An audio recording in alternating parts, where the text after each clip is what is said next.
तैल्यकारयुग्मास्थिती. एकांतामध्ये स्वामी एका गावाला विजय केले.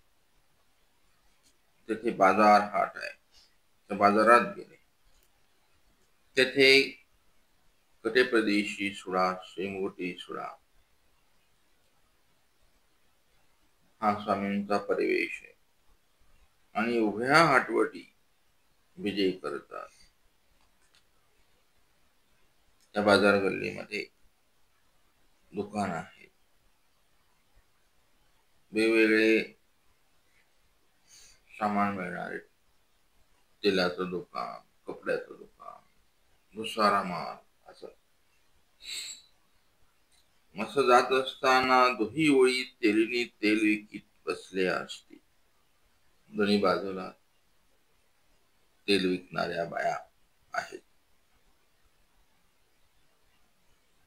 त्यातली तेलीन एक तिळपाकडीत होती. तेल विकत होती. त्या गोसाव्याचे देखील उठले. अवघा पसारा सांडविला. पसारा आहे गोळा केला. पाठी एक घातला. बगुल्यामध्ये टोपल्यात माथ्यावर घेतला आणि स्वामींना म्हणते, अगाय बरव्या जोगिया, अगाय बरव्या देवा,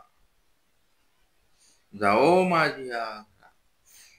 ते स्वामींचं सौंदर्य पाहून देवाला म्हणते, चालना देवा माझ्या घराला. असे म्हणून श्रीकरी धरून घरा घेऊन गेले.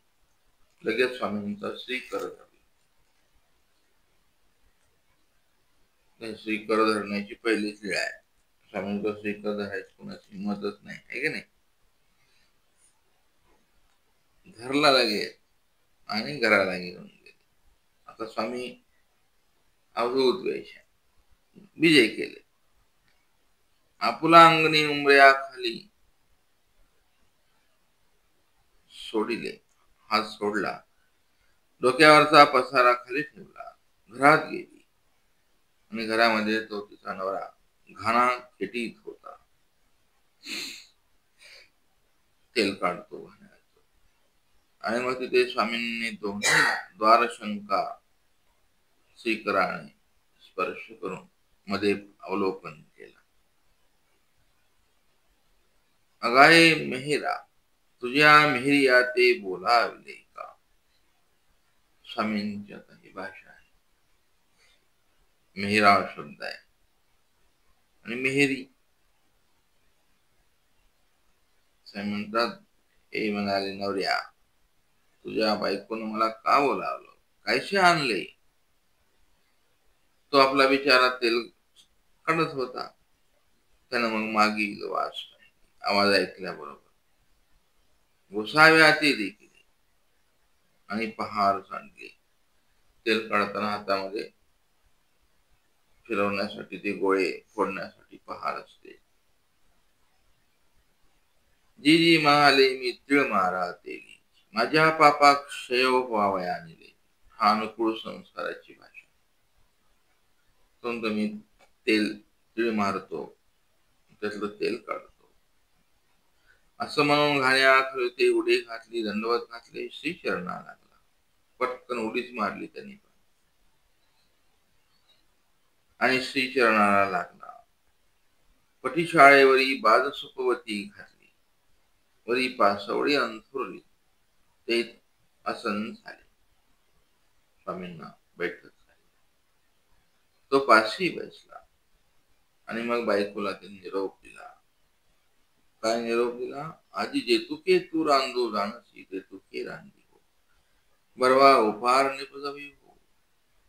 असा निरोप देऊन आपण चरण शाळण करू लागला. स्वामींचे श्रीचरण दिसले पाहिजे. मग श्रीकर दिसला. दोन्ही श्रीकर दारशंका धरल्या. दोन्ही श्रीकर दिसले. स्वामींची पूर्ण मूर्ती दिसली तिथे. आता चरण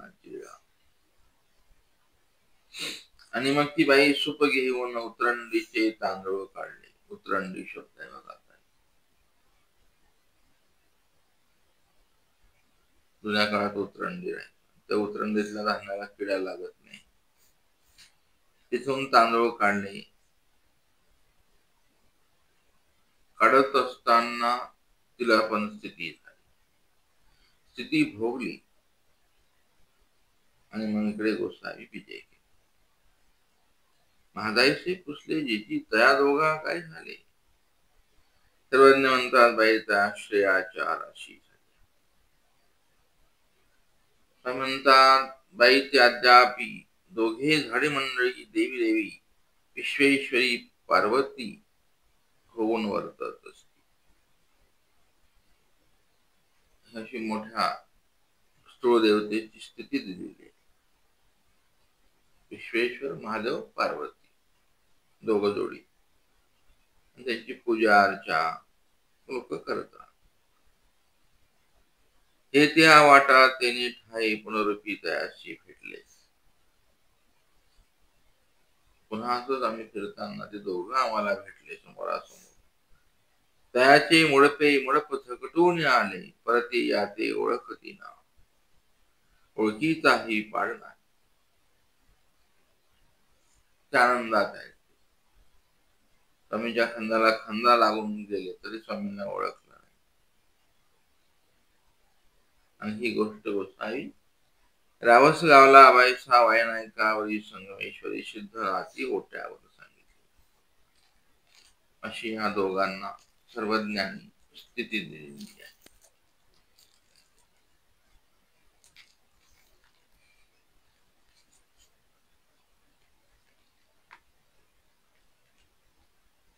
स्वामींना पाहून अनुकूल विचार उत्पन्न होणे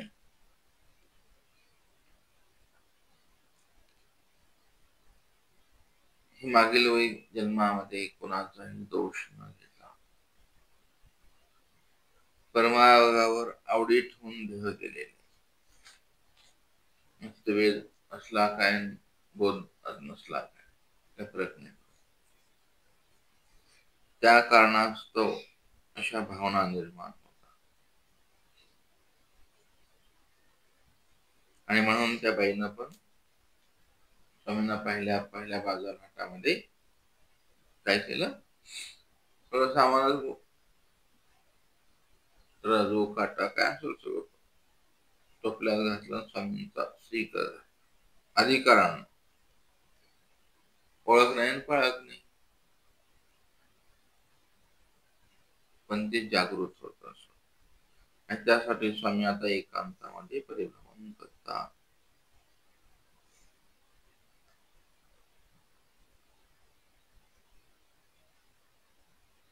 आता जी स्थिती आहे त्या स्थितीमध्ये जी अवस्था शक्तीची स्थिती दिलेली आहे. अन्न शक्ती शंभ आणि त्याने करून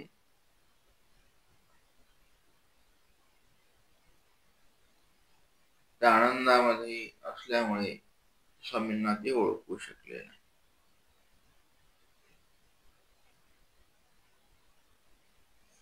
आणि आता या जन्मात स्थिती झाली. पुढल्या जन्मात त्यांना विद्येचा अधिकार होईल.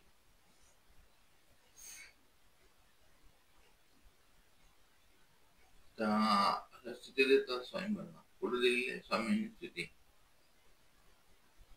दोघडा झाला पुन्हा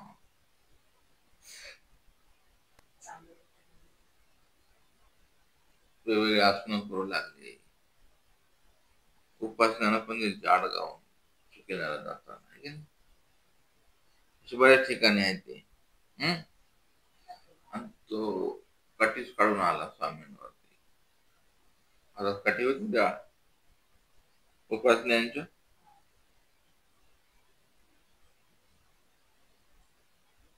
मग असं त्यांना दोष लागत नसतो. स्वामींना जरी ते पेटून गेले, ओळखलं नाही, त्या क्रियेचा पोक्त लागत नाही. अशा प्रकारे तैलेकाराची स्तुती हिरळा येथे पूर्ण होते.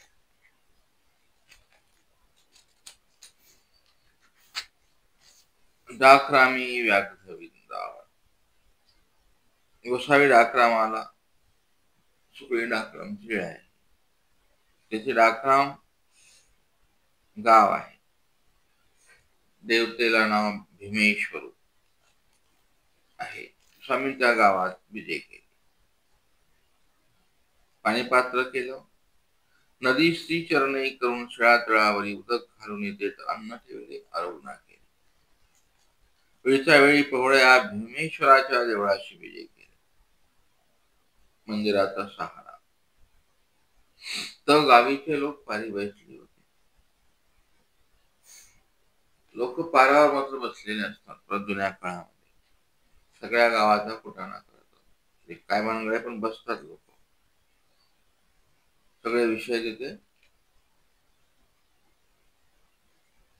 जे घरात हाकलून देतात म्हणून बसतात, पण बसलेले. आणि त्या लोकांनी बघितलं की अरे हे स्वामी या मंदिराकडे चाललेले आहेत.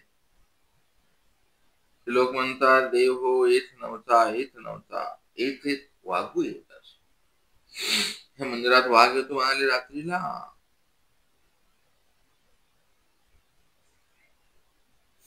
गोसावी अगाध चक्रवर्ती ऐकत्या नायत्या भाषा विजय केली. अगाध आहे त्यांचा. चक्रवर्ती राजा आहे. त्याने ऐकलं ना ऐकलं असं करून स्वामींनी ऐकत ऐकत पाठीमागे श्रीमुखाने बघितलं त्यांच्याकडे. पुन्हा पुढे गेले. लोकांना वाटले ऐकलं.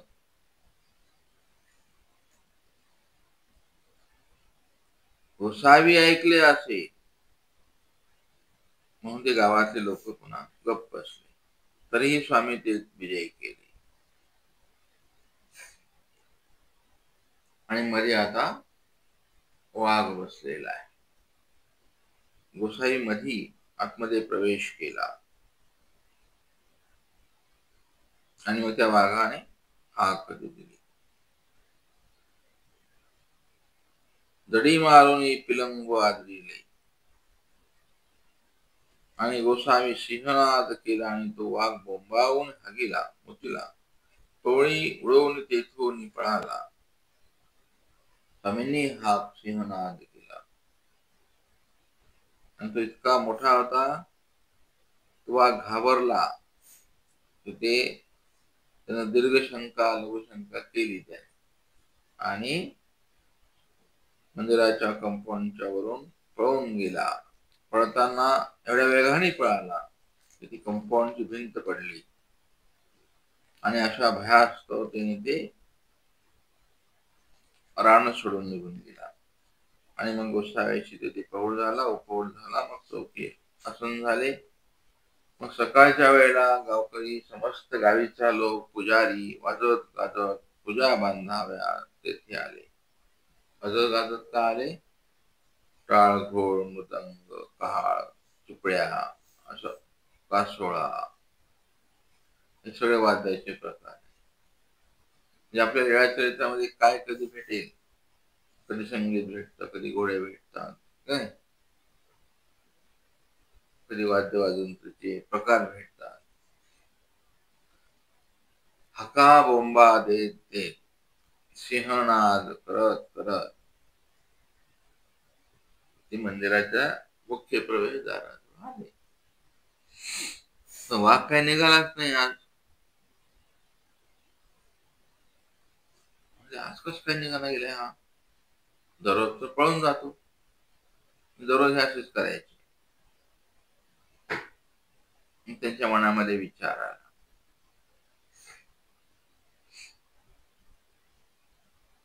ते म्हणाले आजी का न निघेना. अरे म्हणाले काल वारीत वारीत देव माणूस येत आले होते. ते चावडीवर बसलेले होते. अरे काल एक माणूस नाही गेला का आपण नको म्हणलं तरी त्याच्या अभिसावरी बैसला असे. त्याला खाल्लं रे खाल्लं म्हणाले, म्हणून तो आता बाहेर निघून नाही राहिला. माणसाला खातो म्हणाले तो. आणि मग अशा प्रकारे बोलत बोलत भीत भीत दारवंट्यापर्यंत आले. दुरून पाहिलं तर चौकामध्ये स्वामी असणे उपविष्ट आहे. मग ते लोक म्हणतात, अरे हे ईश्वर पुरुष रे, असं म्हणून सर्वजण आतमध्ये आले. दंडवत घातला, श्रीचरणाला लागला. आणि मग ते विचारता, जिजी महाराज वाघ आला होता की? सर्वजण म्हणतात, हो आला होता. कसा गेला, काय केले? सर्वज्ञ म्हणतात, येथून हाक दिली, सिंहनाद केला, मग तो उला गेला. बघा म्हणाले, ते पवळी वरून उडून गेला, पळाला. ते बघा पवळी पडली आहे म्हणाले. श्रीकराने दाखवलं, स्वामींनी बोटाने दाखवलं. बघा बघा, आता हे लीळा तुम्हाला दिसेल. वस्तू कसं दाखवतो माणूस, असं नाही दाखवत आहे की नाही. असं बघा म्हणाले, ते बघा पवळी पडली तुमची. ते म्हणतात, जी तो आता मागवून येईल ना. ते म्हणतात ना, अद्य प्रभूती तो येथ न येवो, तो हे रान खांडवून पळाला. हे स्थान निर्मोकळे झाले. ही भीती आहे, गेले म्हणून. तशी तुम्हाला भीती वाटली केव्हा, तर ही वेळ आठवायची. भूत प्रेत पळून जातीलच ना, चोर पळून जातील. लीळा आठवली की चोर पळून जातात. आणि ही गोष्टी महाराजाप्रती सप्त मात्र का सांगितली.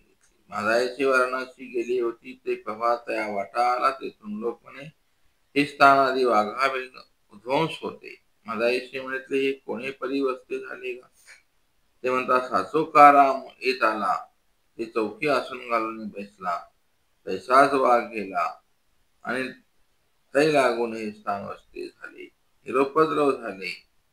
हे गोष्टी महाराजांची गोसाव्यापुढा सांगितली. त्यावर गोसाई महाराजांच्या पुढा ही गोष्टी सांगितली. सर्वज्ञ म्हणतात, बाई तीर येऊन ते स्थान सभ्य झाले, पाळते झाले. वाराणसीला जाताना स्वामी रात्राम सुपेला गेल्या होत्या. आणि मग तिथे गावामध्ये भिक्षेला वगैरे महाराजांचा केला असतील. तिथं मुक्काम पडला महाराजांना. तेव्हा गावकऱ्यांनी ही गोष्ट सांगितली. म्हणाले, सासोकार राम इथे आला होता. या चौकात ते बसलेले होते. तेव्हापासून आम्हाला इथे आता काय निरुपद्रव नाही. आम्हाला पाळत करून गेले देव. म्हणून कोणाच्या घरी तुम्ही पाळत करायला गेले तर ही वेळ आठवावी, आहे की नाही. न पाळता असेल ते पाळते करावी. न पाळत्याची मोठी भीती बसलेली आहे का, तर ही भीती निघून जाईल तुमची. असा तो वाघ कन्वेचा आहे.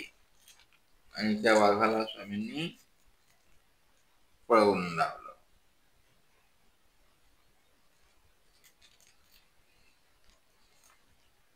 तर म्हणाले, ते भीमेश्वराच्या मंदिरात महादेवाची देवता, तिने पळवायचं ना वाघाला. आम्हाला तो वाघ जो आहे ते उच्च देवतेचा आहे. म्हणून त्या देवतेने महादेवाच्या पिंडीमध्ये असेल ना देवतेचा अधिष्ठान, म्हणून पळवलं. आहे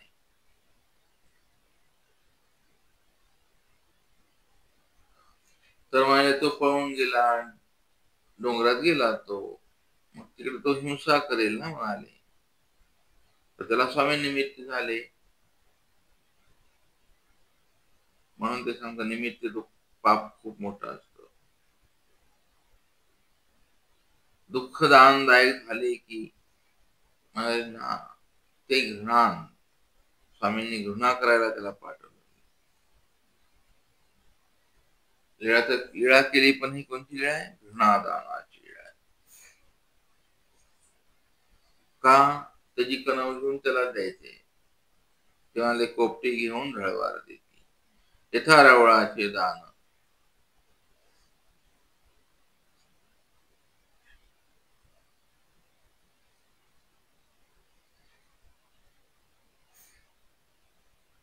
रावळाचे बाण म्हणजे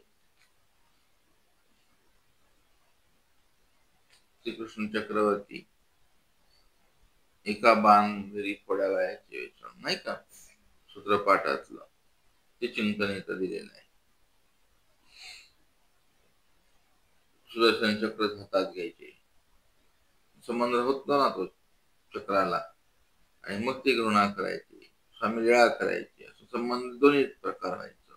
आपले श्री करे बाण फेरी, तेच वस्तू विकास हे संबंध होईल.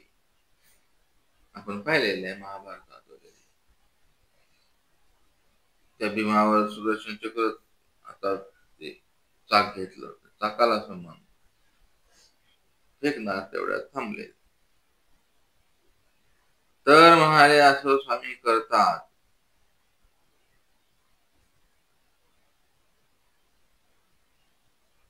अर्जुनाला सांगितलं, माझे बाण मार, सगळे मार. ती घृणाच आहे ती. स्वामींनी सांगितलं, तो युद्ध करतच नव्हता विचार. त्याला ज्ञान दिलं आणि त्याला सांगितलं, तो आता कसं ज्ञान दिलं देवाने, 18 अध्याय, आणि बाण दिला हातात. हम्म.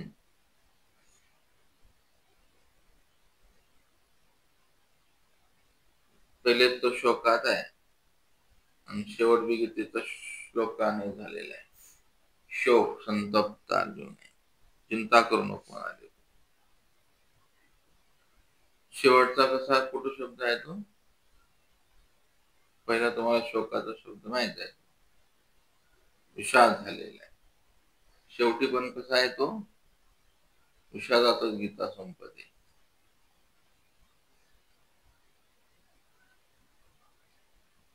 आहे की नाही? असं हे सगळं चिंतन इथे येतं समोर.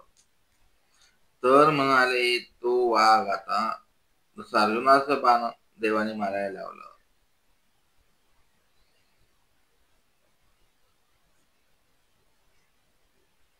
ती लीळा आहे, घृणादान आहे. आता गावातल्या लोकांनी सांगितलं देवाला की देव हो, मग तिकडे जाऊ नका बरं, मला खाऊन टाकेल. हे वाक्य ज्या व्यक्तीने सांगितलं त्यांना काय मिळालं? म्हणजे त्यांचे अपमृत्यूचे लेपन असले, अपघाती मृत्यू किंवा अपमृत्यू अल्पकाळात आलेला, त्याचा लेपच नसून टाकला. म्हणजे ते जे सांगणारा होता त्याला आता मरण येत असेल, मरणार नाही तो. स्वामीने त्याला ते गोमट दिलं. मग ते स्थान वसते झाले महादेवाच्या मंदिरातलं. ते जाऊन लोक मग भजन पूजन करतील. ते संत जीवा लागे, प्रवृत्ती निवृत्ती तोची कारण.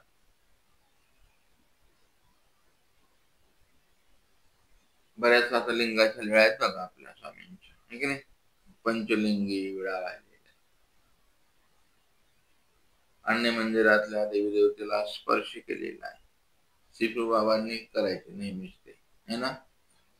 तर तिथल्या संत जीवाला केलेल्या क्रियेचं गोमट लागा,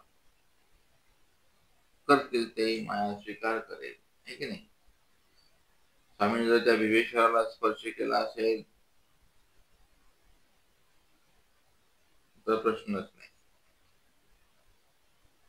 नसेल ते न पाळत पाळत केलं, लोक पूजा अर्चा करतील तर ते संत फळ जीवाला लागेल. अशी ही लीळा प्रवृत्ती आणि निवृत्ती पराला कारण आहे. तो वाघ कन्वेच आहे, तो बिचारा स्वामींचं दर्शन झालं. स्वामींनी त्यासाठी मोठा आवाज काढला. त्या आवाजामध्ये शक्तींचा प्रवेश केला. असा काही आवाज नसेल आपल्यासारखा सूर भसूर, शक्ती संपन्न आवाज आहे. मोठा गर्जन आहे ते. श्रीकृष्ण फुकायचे शंख आहे का नाही. त्यावेळेला महाभारतात असं वर्णन आहे, सगळ्या आकाशामध्ये गडबड झाली. सगळं ब्रह्मांड थरथर कापलं. म्हणाले कृष्ण एवढे फार रागावले. कुणाचा आवाज आहे. स्वामींनी युद्धाच्या वेळेला सगळं ब्रह्मांड न पळता ते पळत करून टाकलं, अनुकूल केलं आहे की नाही. सगळे ग्रह देवता सगळ्यांना सांगितलं मला मी इथं युद्ध करतो. म्हणून कोणाच्या घरी वास्तुशांतीला वगैरे जायचं असेल किंवा ज्याची वास्तुशांती असेल, गृहप्रवेश असेल, तर त्यावेळेला विडा ठेवताना लीळा आठवावी. दुसरं तुम्हाला काहीच पर्याय ऑप्शन नाही आहे. एकतर हे उद्यम आपले नियोजन करायला गेले तर मग असं विधीपूर्वक करावं. मग सगळे सिंहनाद, स्वामींचे वेगवेगळे नाद त्या घरामध्ये तुमच्या प्रार्थनेने प्रगट करावे. तो बिचारा असा उद्देशी भावनेने बोलवतो तुम्हाला. उद्देश तोच असतो ना, पारायण करून घेणे काय, वास्तुशांती करणे काय.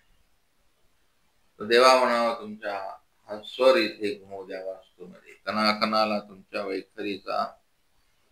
वैखरीतून निघणाऱ्या पराशक्तींचे शब्द या घरामध्ये स्थिर करा. आम्ही करत असलेल्या पारायणाच्या रूपाने हे चक्रधर महाराज इथे आपलं वास्तव्य साधा. इथे आपले अधिष्ठान प्रदान करा आणि या सर्व परिवाराला आपली कृपा प्रदान करून ईश्वर धर्म आचरण्याची सद्बुद्धी द्या. यांना वेदबोधास अधिकार करा. असं आपण ही लीळा आठवून क्रिया करावी. म्हणजे प्रवृत्ती निवृत्ती तोच कारण. आता संसार स्वामींचा असल्यामुळे संसाराला निमित्त कारण कोण आहे. स्वामीच आहेत. वेगवेगळे कारणात निमित्त कारण, उपादान कारण, अमित टमक टमक. तर स्वामींची अशी लीळा इथे व्याघ्र डाकराम शुक्रीची पूर्ण.